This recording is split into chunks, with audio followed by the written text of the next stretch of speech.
আগামী জুলাই শ্রীলঙ্কায় অনুষ্ঠিত হবে এবারের নারী এশিয়া কাপ। প্রথমবারের মতো বাংলাদেশি আম্পায়ার সাথীরা জাকির জেসি নারী এশিয়া কাপে আম্পায়ারিং করবেন। এরই মধ্যে মৌখিকভাবে বিষয়টি নিশ্চিত করেছে এশিয়ান ক্রিকেট কাউন্সিল। দেশের একটি গণমাধ্যমকে টাইগ্রেস দলের সাবেক ক্রিকেটার জেসি বলেন, জুলাইতে এশিয়া কাপে আম্পায়ারিং করব। বিষয়টি মৌখিকভাবে জানানো হয়েছে। এর আগে ইমার্জিং এশিয়া কাপে দায়িত্ব পালনের অভিজ্ঞতা রয়েছে জেসির।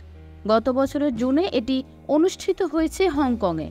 এছাড়া চলতি বছর ফেব্রুয়ারিতে মালয়েশিয়ায় অনুষ্ঠিত এসিসি প্রিমিয়ার কাপে আম্পায়ারিংয়ের দায়িত্ব পালন করেন তিনি।